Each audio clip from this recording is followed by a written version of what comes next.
The moment, but a bit of breaking news to bring you here on the transfer show, and it is someone we have mentioned earlier on in the show, the Manchester United forward Antony.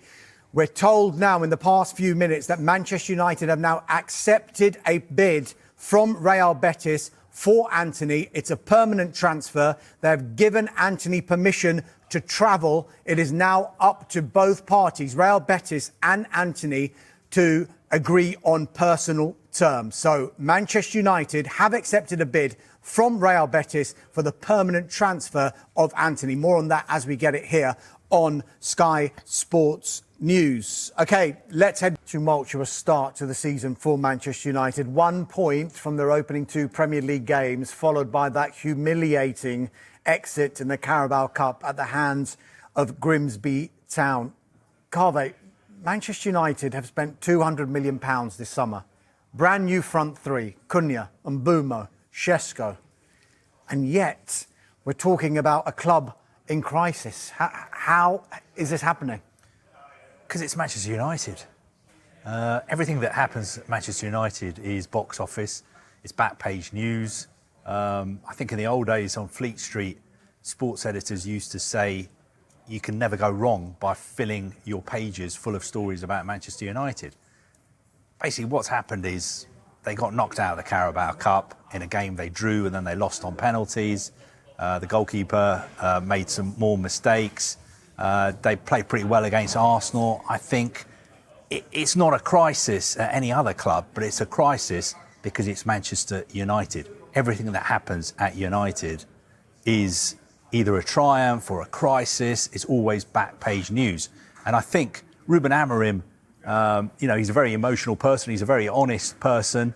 But maybe he's underestimated how much everything he says and does is under the microscope and is going to get scrutinised and talked about, not just by us, but also on social media. But that's what happens when you're the manager of Manchester United. Yeah, and a number of players are under the microscope as well, particularly ones that have been linked with a move away from Old Trafford before Monday's deadline. Here's what Ruben Amorim had to say about Kobbie Mainoo today. I want Kobbie to stay. He needs to fight for his place, and we need Kobbie. So that is not going to change. The rest, I don't know how he's going to finish. I understand that the players that are not playing in this moment are disappointed, but everyone has the same, will have the same opportunity to play.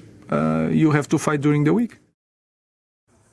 So Ruben Amorim says Kobbie Mainoo has to fight for his place. He said that he wants to go on loan for the rest of this season to get more game time, Sky. Manchester United say, no, we don't want to do that. We're not going to countenance a loan move at all. If you were in the shoes of Mainoo's representatives, what kind of advice would you be giving him? And is the advice he's been given to make it clear he wants to go on loan the best advice? Look, the first thing a good representative says to young players is you have to win your battles. If you don't try and win your battles, you're going to go somewhere else. And then if it doesn't work out for you, then you're going to be in the same scenario. I don't know what's going on at Manchester United. What's bloody going on? You know? I mean, why are these young players wanting to leave one of the biggest clubs in the world? For me, there's no excuse. They're one of the biggest clubs in the world. They've got unbelievable funding, incredible infrastructure. Other clubs shouldn't be competing at a higher level than them. And young players shouldn't want to leave a club like Man United. I don't know what's going on behind the scenes, but for one thing, I think that good young players should have Man United at the top of their list. And just an example of a young player saying, I want to leave, is not good PR. It's not a good image. You know, in my view, Man United should be trying to come to some kind of arrangement with Kobbie Mainoo for him to stay and be part of the team. Because young players leaving all the time is just not a good look.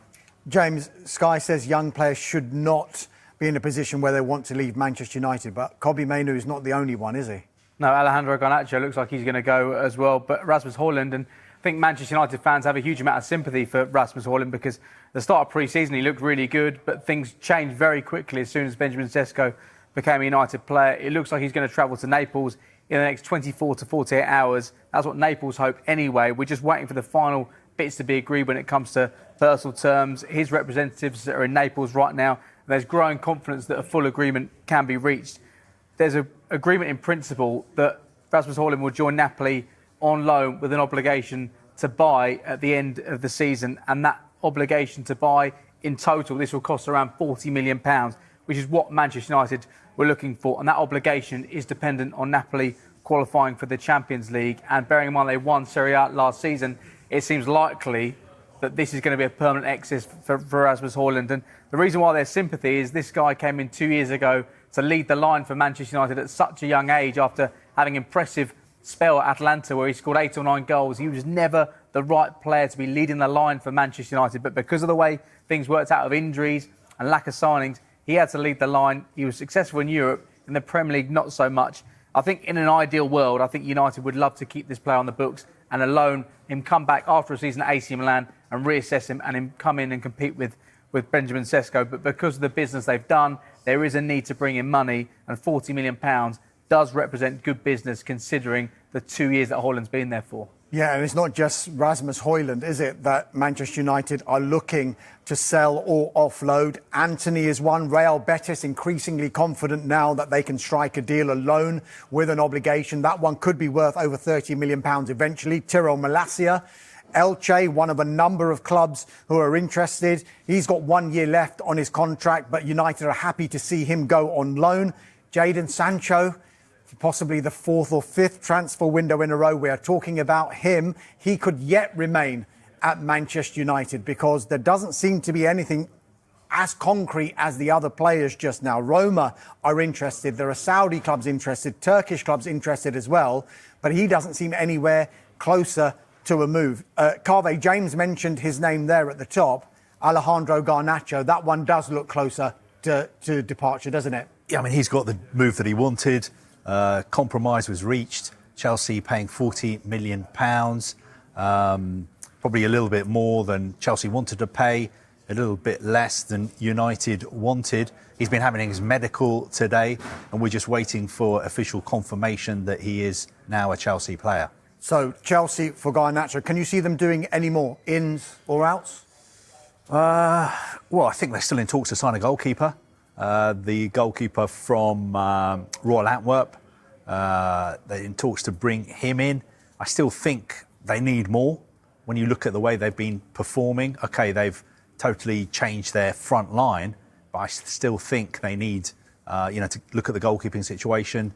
Midfield as well doesn't look exactly right, but time's running out. And what about Chelsea? Ins and outs there, potentially. You mentioned Garnacho. Do you think they can bring anyone else in, or Chelsea? Is the focus on sales? Chelsea are always spinning plates. They're always trading players. Players are coming. Players are going. I think. Reports that a Manchester United sale is collapsing have been downplayed by Fabrizio Romano, who states talks are ongoing every day, and the best efforts are being made for the transfer. United have needed to get a few players off their books this summer. Each of Antony, Alejandro Garnacho, Marcus Rashford, Jadon Sancho and Tyrell Malacia asked to leave this summer, knowing they had no future at Old Trafford. Rashford was the first to go, in a loan move to Barcelona, before Garnacho's long-expected move to Chelsea was finally confirmed in recent days. For the others, progress has been slow. Antony, in particular, has one side in mind: Real Betis, where he spent the second half of last season starring. That deal has moved slowly, and it looked to be in danger when a report suggested it had halted, with Betis looking at alternatives. However, transfer insider Romano has since posted on X that Betis and United are negotiating every day for Antony, but the Spanish side are still waiting for a green light. Betis are said to be trying their best efforts to land the United winger. And while Team Talk is aware that a sale is the preference, it might be that Antony is loaned out initially. Indeed, sources told our insider Rudy Galletti that the latest talks have focused on a loan deal worth £6 million, with an obligation for Betis to buy Antony for £26 million.